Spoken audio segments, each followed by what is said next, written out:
You know what's funny about affairs? The way they use business trips for their little rendezvous. How they lie straight to your face, thinking you're clueless. My wife thought I'd always be that understanding husband who turned a blind eye to her special friendship with a coworker. But when I told her not to come back home if she went to New York with him, she just laughed. Well, she didn't believe my words, but she sure believed the new locks on our doors and divorce papers waiting for her. Though that was just the beginning of her downfall. You know what's funny? Looking back now, I can pinpoint exactly where everything started to fall apart, but at the moment, I was too blind to see it. The signs were there, clear as day, but I guess that's what happens when you're wearing rose-colored glasses. All the red flags just look like flags. My name is Michael Turner, and until 6 months ago, I thought I had it all figured out. A successful career as a software engineer in Boston, a beautiful home in the suburbs, and what I believed was a rock-solid marriage to Sarah, my wife of 7 years. We met in college, fell in love, and everything seemed perfect. Maybe that was the problem. It was too perfect.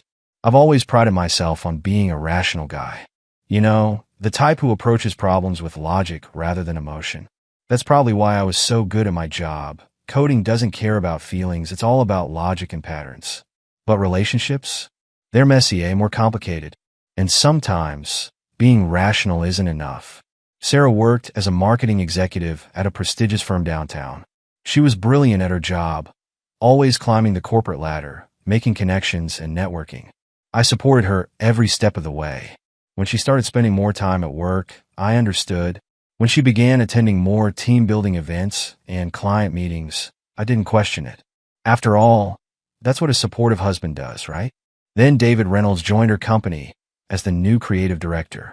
Tall, charismatic, recently divorced, the kind of guy who walks into a room and immediately becomes the center of attention. Sarah mentioned him casually at first, just another colleague. But something about the way her eyes lit up when she talked about him made my stomach twist. Still, I pushed those feelings aside. I wasn't going to be that jealous, controlling husband. That wasn't who I was. My best friend Tom warned me. He worked in the same building as Sarah, different company, but he saw things. Mike, he'd say, I don't want to stir up trouble, but something's off. I brushed him off, told him he was seeing things that weren't there. I trusted Sarah completely, maybe too completely. Our routine changed gradually. Date nights became rare, then non-existent. She started going to the gym more often, buying new clothes, paying more attention to her appearance. Normal things, right? People focus on self-improvement all the time. But it was the small things that started adding up. The way she'd turn her phone face down when I walked into the room, how she'd step out to take calls, the mysterious work emergencies that kept coming up on weekends. Looking back, I should have trusted my gut. But hindsight is 20/20. And I was too busy trying to be the perfect, understanding husband to see what was happening right in front of me. This is the story of how being too understanding, too trusting, can sometimes be your biggest mistake. And trust me, the price I paid for that lesson was steep. It was a regular Thursday evening when I first caught a glimpse of what was really going on. I was working late from home, finishing up some code for a major project launch, when Sarah texted saying she'd be home late again. Another client dinner, she said. By then, these late nights had become so common that I barely looked up from my laptop. Around 9 p.m., I decided to take a break and grab dinner with Tom. He'd been texting me about trying this new burger place downtown, and I figured why not? Sarah wouldn't be home for hours anyway. I didn't tell her about my plans. I'd gotten used to eating alone on these nights. The restaurant was packed, the kind of place that attracts the after-work crowd. Tom and I found seats at the bar, ordered our food, and started catching up. That's when I heard it, Sarah's laugh. It's distinctive, the kind you can pick out in a crowd. I turned around, thinking I'd wave hello, maybe join her client dinner if there was room. But what I saw stopped me cold. Sarah was there all right, but this was no client dinner. She was sitting in a corner booth with David Reynolds, just the two of them. Her hand was resting on his arm as she laughed at something he'd said. The way they were leaning in towards each other, the wine glasses, the intimate setting. This wasn't business. Tom saw them too. He put his hand on my shoulder and said, Mike, don't do anything stupid. But I wasn't planning to. Instead, I just sat there, watching as my wife enjoyed what was clearly a date with another man. The burger I'd ordered turned to ash in my mouth. I waited until they left, about an hour later. Sarah never noticed me, They were too absorbed in each other. When they walked out, David's hand rested on the small of her back. That casual touch felt like a punch to my gut. Back home, I waited. Sarah walked in around 11 p.m., humming to herself. "Hey, honey," she said, dropping her keys in the bowl by the door. "Sorry I'm so late. The client meeting ran long. They're really interested in our new campaign." I looked at her, this woman I'd loved and trusted for 7 years, as she stood there lying to my face without missing a beat. Her cheeks were flushed from the wine, her eyes bright from an evening of flirting with another man. She looked happy, relaxed, more than she'd been with me in months. "How was the meeting?" I asked, keeping my voice neutral. She launched into a detailed story about client requirements and marketing strategies. The lies flowed effortlessly, each word driving home the reality of my situation. My wife wasn't just staying late at work. She was actively deceiving me. I went to bed that night with my mind racing. Part of me wanted to confront her, to demand the truth. But another part, the strategic part, knew that this wasn't the time. I needed more information. If Sarah was comfortable lying about dinner, what else was she lying about? After that night at the restaurant, I started paying attention. Real attention. Not the kind where you pretend everything's fine while your world crumbles around you, but the kind where you actually look at what's happening with clear eyes. Being a software engineer has taught me one thing: data doesn't lie. So I started collecting data. I created a spreadsheet. Yeah, I know how that sounds, but stay with me. I logged every late meeting, every client dinner, every team building event. I noted the time she left, when she came home, and any inconsistencies in her stories. The pattern was impossible to ignore. Tom helped too, though I never told him about my spreadsheet. He started casually mentioning when he saw Sarah and David together in the building. Coffee runs that lasted an hour. Lunch breaks that stretched into the afternoon. The way they always seemed to leave the office together on client meeting days. One morning, Sarah left her laptop open while she took a shower. I'd never snooped before. It went against everything I believed about trust in a relationship. But the Excel file, clearly visible on her screen, caught my eye. Q4_marketing_budget_review. Something about the file name seemed off. I clicked it open. It wasn't a budget review. It was her personal calendar, meticulously color-coded. Red for actual client meetings, blue for regular work days, and green. Green was for Doctor. The green entries matched perfectly with her late meetings. My stomach lurched when I saw next weekend marked in green with the note, BC Weekend Retreat. The shower was still running when I quickly took photos of the calendar with my phone. My hands were shaking, but I managed to close the file and return the laptop exactly as I'd found it. When Sarah came out of the shower, humming and getting ready for work, I acted normal. "Big day today?" I asked casually. "Oh, the usual," she smiled, gathering her things. "Though I might be late tonight. We have that client presentation to prepare for." I checked my photos later. Today was marked in green. I called Tom during lunch. "Can you do me a favor? Let me know if you see Sarah and David leaving together today." Around 6 p.m., he texted me a photo. Sarah and David walking to his car, her overnight bag in his hand. The same bag she'd packed that morning, telling me she might need to stay late at the office. That evening, I sat in our home office, staring at my evidence spreadsheet. The entries stared back at me, each one a betrayal, each one a lie. My phone buzzed. A text from Sarah. "Working late tonight? Don't wait up." The heart emoji felt like a slap in the face. I opened my laptop and started researching divorce lawyers in Boston. As I scrolled through reviews and websites, I realized I felt oddly calm. The shock and pain were still there, but they were muted now, replaced by something else: determination. I'd always prided myself on being logical, on following where the data led.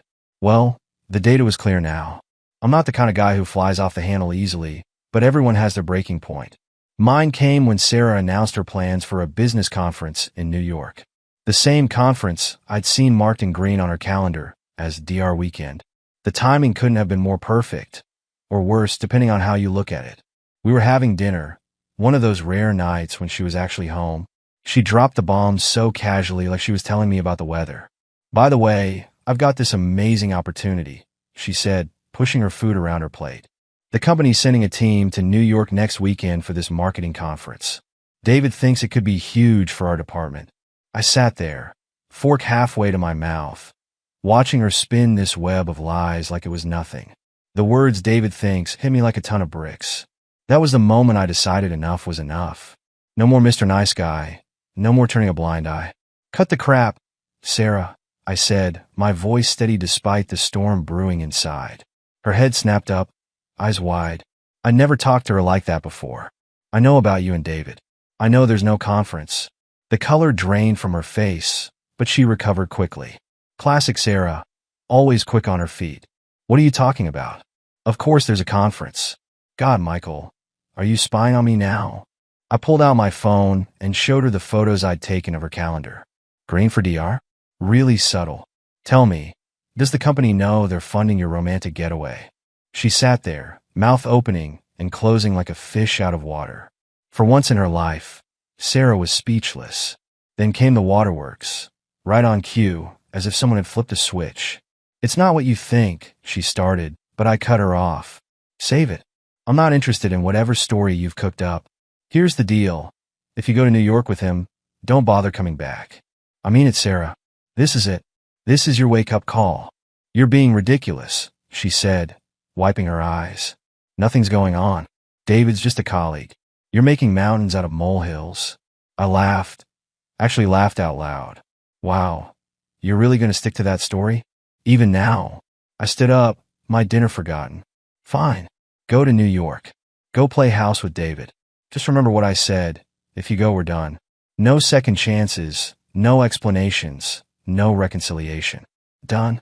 The tears stopped as suddenly as they'd started. Her expression changed to something I'd never seen before, a mix of defiance and calculation. You don't mean that, she said quietly. You're just upset. You'll get over it. Try me, I replied, walking out of the dining room. I heard her calling after me, but I didn't turn around. The ball was in her court now. You'd think after dropping a bombshell like that, things would change. They did, just not in the way I expected. Sarah spent the next few days acting like everything was hunky-dory, like our conversation never happened. Talk about living in denial. She went about her routine as usual, but with an extra dose of sweetness that made my teeth hurt. Making my favorite breakfast, asking about my day, even suggesting we watch that sci-fi show I'd been trying to get her to watch for months. Classic manipulation tactics. I could see right through them. Tom kept me updated on the office situation. She's still planning to go. He texted me Wednesday morning. Overheard her and David talking about hotel reservations. The knife twisted a little deeper, but I stayed frosty. I had a plan, and I was sticking to it. Thursday night, I was in our home office when Sarah came in, looking like butter wouldn't melt in her mouth. About New York, she started, perching on the edge of my desk. I've been thinking about what you said. I looked up from my laptop, waiting for the other shoe to drop. She had that look, the one she gets when she thinks she's about to nail a pitch. I know you're worried, she continued, reaching for my hand. I pulled it away, and something flashed in her eyes. Anger? Frustration? But this is really important for my career. David's arranged meetings with some major clients. And, stop right there. I cut her off. Just say what you mean. You're choosing to go. She straightened up, dropping the sweet act. Yes, I'm going. You're being unreasonable, and I won't let your unfounded jealousy hold me back. This is a legitimate business trip, and if you can't trust me, that's your problem. I just nodded, turned back to my laptop, and started typing an email to my lawyer. Sarah stood there for a moment, probably waiting for me to cave like I usually did. When I didn't, she huffed and walked out. Friday morning, she packed her bag like it was any other business trip. I watched from the doorway as she folded her new lingerie, the stuff she bought last week, but never wore for me, in her suitcase. Real appropriate for a business conference. I'll see you Sunday night, she said, wheeling her suitcase to the door. Try not to worry so much. Everything's fine. I didn't answer. She paused at the door, probably expecting me to stop her, to beg her not to go. Instead, I walked to my home office and closed the door. Through the window, I watched her get into a taxi. Not David's car this time. At least they were being somewhat smart about it. As soon as her taxi turned the corner, I made 3 calls. One to a locksmith, one to my lawyer, and one to a moving company. The pieces were already in place. Now it was just a matter of timing. They say the best revenge is living well. I say the best revenge is being prepared. While Sarah was off playing Romeo and Juliet with David in New York, I was orchestrating the biggest change of her life, and she didn't have a clue. First stop, the locksmith. Guy showed up bright and early Saturday morning, right after I confirmed Sarah's flight had landed in New York. Going for the full change? He asked, eyeing our high-end security system. When I nodded, he let out a low whistle. Must be quite a story. You have no idea, I replied, watching him work. By noon, every lock in the house had been changed, including the garage door opener and the security system codes. Sarah's precious little electronic key fob? Useless now. Next up, the movers. I'd hired them to pack up everything that was exclusively Sarah's. Her clothes, her shoes, including those ridiculously expensive Louboutins she'd bought last month for client meetings, obviously, her personal items, her makeup. Everything went into labeled boxes, ready for transport to a storage unit I'd rented in her name. Tom came by to help, bringing coffee and his trademark brutal honesty. You really think she won't try to wiggle her way back in? He asked, helping me pack up her home office. Oh, she'll try, I said, carefully boxing up the photos from her desk. Most of them were of us. Vacations, parties, wedding photos. 7 years of memories, all heading for storage. But I'm not leaving any wiggle room. The lawyer had been busy too. The papers were ready, just waiting for my signature. I'd gone for the nuclear option, filing for divorce on grounds of adultery. Let her try to explain those hotel receipts and business dinners to a judge. By Saturday evening, the house looked different. Emptier in some ways, but cleaner too, like ripping off a Band-Aid. It hurts like hell, but at least the wound can start healing. My phone had been blowing up with messages from Sarah all day. Normal stuff at first. Just landed. Weather's great. Then, about to head into meetings. Miss you. Each message was like a fresh slap in the face. The lies just kept coming. I didn't respond to any of them. Instead, I spent Saturday night setting up my new home office in what used to be her yoga room. Tom helped me move the furniture, and we ordered pizza, cracking open a couple of beers. You know, Tom said, looking around at the half-empty house, I've never seen you this calm. It's kind of scary. I shrugged. Nothing scary about it. I'm just done. Sometimes, being done is the most peaceful feeling in the world. Sunday morning, I woke up early and drove to the storage facility. The manager was expecting me. I'd already arranged everything. Unit 247, he said, handing me the paperwork. Climate-controlled, just like you asked. Key will be held at the front desk for Mrs. Turner. Back home, I finished setting up my new office, then sat down to write Sarah an email. Short, simple, to the point. Just the address of the storage unit and a note that her stuff would be there. No accusations, no anger, no emotion. Just facts. They say karma's a kick in the teeth, but watching it in action? That's something else entirely. Sarah came home early, 3 days into her conference, probably thinking she'd smooth things over with the usual song and dance. Boy, was she in for a surprise. I was at work when the security camera notification popped up on my phone. There she was, standing at our front door, looking fresh as a daisy despite her exhausting business meetings. The timestamp showed 2:14 p.m. Funny. Her flight wasn't supposed to land until 7. I watched through the app as she tried her key. Once, twice, 3 times. Then the security keypad, same result. Finally, she pulled out her phone. Right on cue, mine started buzzing. Richard, she said when I picked up, her voice shaking slightly. The door won't open. Did something happen to the locks? You don't live there anymore, I replied, keeping my voice steady. Your things are at Storage Plus, Unit 247. The keys waiting at the front desk. There was a long pause. Through the camera, I could see her face going through a range of emotions. Confusion, shock, anger. What are you talking about? This isn't funny, Richard. I'm not trying to be funny. I told you what would happen if you went to New York. You went anyway. End of story. You can't do this. Her voice was rising now, that control facade cracking. This is my house too. I have rights. Check your email, I said. I sent you the storage unit details and my lawyer's contact information. He's expecting your call. She started crying then. Those same tears she'd used to manipulate me so many times before. Please, Richard, let me explain. It's not what you think. Just let me come in and we can talk about this. Like you talked about going to New York with David? Or should we talk about all those other client meetings that weren't really client meetings? My voice was ice cold now. Game's over, Sarah. You made your choice. Through the camera, I watched her pace on the porch, running her hands through her hair. You're being ridiculous. Nothing happened. David and I are just... Save it for your lawyer.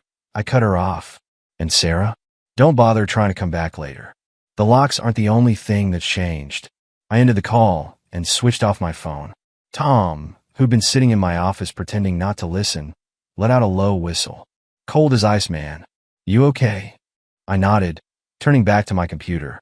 Through the security app, I watched Sarah make more phone calls, probably to David, maybe to her friends. Eventually, a car pulled up, one of her girlfriends by the look of it. Sarah got in, mascara streaking down her face, and they drove away. If you think changing the locks was the end of it, you clearly don't know Sarah. The woman could sell ice to an Eskimo, and she wasn't about to let 7 years of marriage slip away without pulling out all the stops. The email started first. Long, emotional messages about how sorry she was, how she'd made a huge mistake, how nothing really happened with David. Each one carefully crafted to hit all my weak spots. I read them all but didn't respond. What was there to say? Then came the flying monkeys, all our mutual friends, reaching out one by one. Sarah's a mess, man, said Jim from our tennis club. She's really torn up about this. Rachel, her college roommate, called to tell me I was being too harsh. Everyone makes mistakes, she said. You should at least hear her out. Tom kept me updated on the office drama. Apparently, Sarah had taken a week of emergency leave, and David was suddenly working remotely. Funny how that worked out. The turning point came on Thursday. I was leaving work when I spotted her waiting by my car. She looked different. No power suit, no perfect makeup. Just Sarah, looking small and lost in jeans and a sweater. Please, she said as I approached. Just give me 5 minutes. I almost walked away, but something made me stop. Maybe I needed this. Needed to hear whatever she had to say to really close this chapter. For minutes, I said, checking my watch. She took a deep breath. I never slept with him, she started. I know how it looks, but nothing physical happened. We just connected. He understood me, appreciated me in a way that... Stop. I cut her off. You really think that makes it better? That you threw away our marriage for some emotional fantasy? It wasn't like that. The tears were starting now. I was confused, flattered by the attention. But I realized in New York that it was all just empty. David isn't you. I want to come home. I'll quit my job, cut all contact with him. Whatever you want. I laughed, actually laughed out loud. You still don't get it, do you? This isn't about David. It's about you.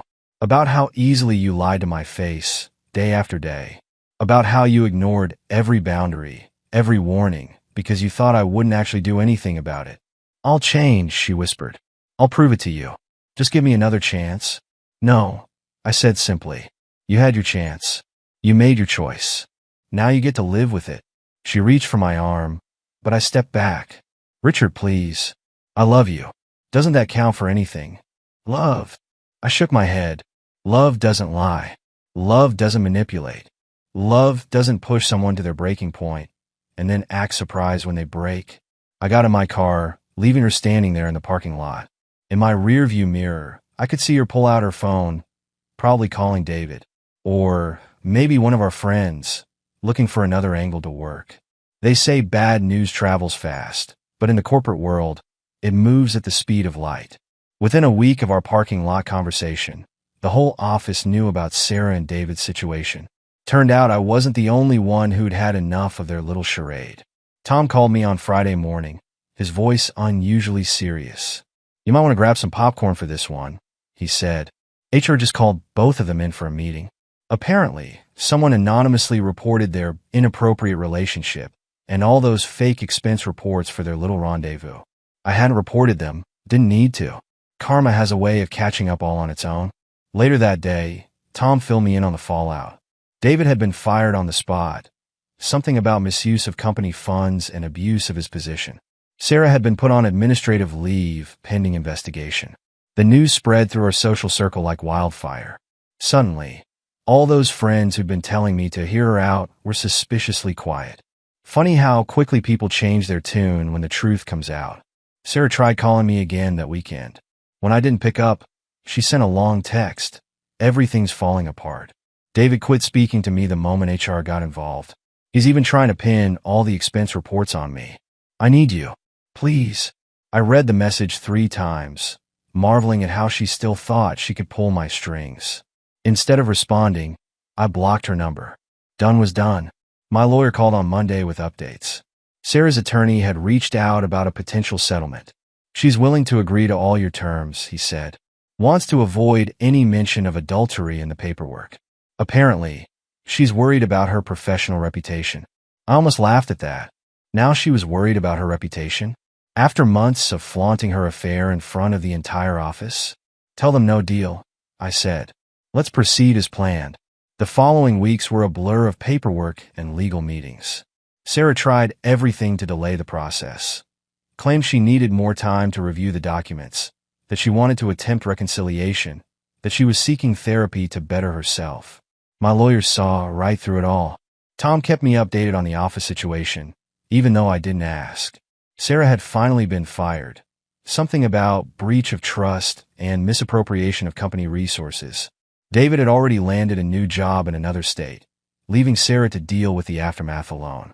Her parents reached out to me, which was unexpected.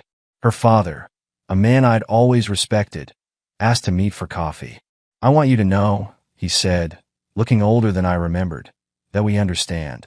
Sarah, she's always been her own worst enemy, always pushing boundaries until something breaks. I nodded, appreciating his honesty.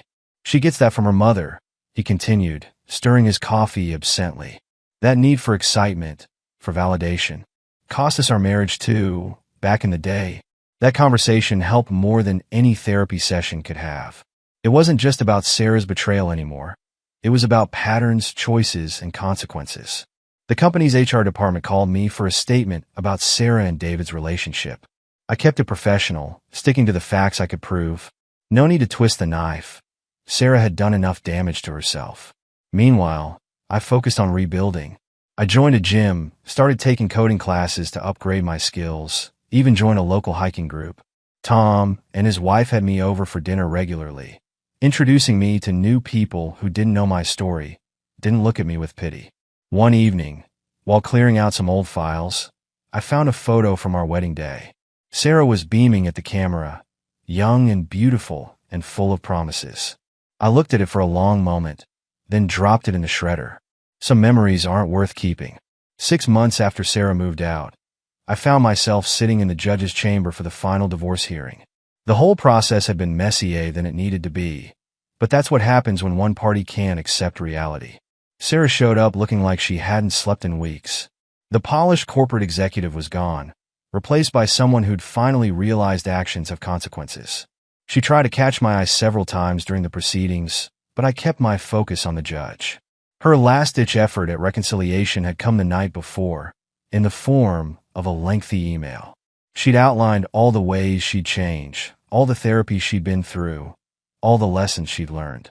The old me might have wavered, might have seen it as a sign of genuine remorse. But I'd grown past that.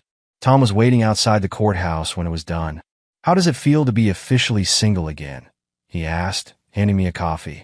"Like waking up from a long nightmare," I replied, and I meant it. The weight I'd been carrying for months was finally gone. The office had changed too. After Sarah and David's dramatic exit, the company had implemented stricter policies about workplace relationships. I'd even heard rumors that they used our case as an example in their corporate ethics training. Talk about leaving a legacy. My career took an unexpected turn. All those coding classes I'd taken to distract myself, they paid off. A tech startup in the innovation district offered me a position as their lead developer. Better salary, better benefits, and a chance to build something new. I took it without hesitation. Sarah tried to stay in touch through mutual friends, sending messages about how well she was doing, how much she'd grown. I heard through the grapevine that she'd moved back in with her parents, taken a job at a smaller firm, started seeing a therapist regularly. Good for her, but it wasn't my concern anymore. David, from what Tom told me, had crashed and burned at his new job. Turned out his pattern of inappropriate relationships and expense account abuse followed him. Last I heard, he was trying to start his own consulting firm, but his reputation preceded him. 1 year to the day after I changed the locks, I sold the house. Too many memories, too much history. I bought a modern loft downtown, close to my new office. The realtor who helped me find it, Jessica, became more than just a business contact. We started getting coffee together, then dinner. No rush, no pressure, just two people enjoying each other's company. Tom teased me about it, of course. Moving on up in the world, aren't you? He said one day over lunch. New job, new place, new girl. Who doesn't work in your office, I might add. I had a laugh at that. Yeah, funny how life works out sometimes. Sarah heard about Jessica through our old social circle. She sent me one last text before I changed my number. I hope she makes you happy in all the ways I couldn't. I didn't respond. Some chapters need to stay closed. Looking back now, I can see how everything led to this point. Every red flag I ignored, every boundary I failed to enforce, every time I chose peace over principle, it all built up to that moment in the office, watching Sarah and David through the window. The other day, Jessica asked me if I had any regrets about how things ended with Sarah. I thought about it for a moment, remembering the good times, the bad times, the lies, the betrayal, the aftermath. No, I said finally. I don't regret ending it. I regret not ending it sooner. She squeezed my hand, understanding in her eyes. That's the thing about starting over. You get to choose who you want to be, what you want to accept, and most importantly, what you won't tolerate anymore. Sometimes people ask me if I'm bitter about what happened. I'm not. Sarah taught me valuable lessons about self-respect, about standing up for myself, about not letting someone else's choices define my worth. In a weird way, I'm grateful for that. Life is a funny way of working out. You think you're on one path, and then suddenly everything changes. But change isn't always bad. Sometimes it's exactly what you need to become who you're meant to be.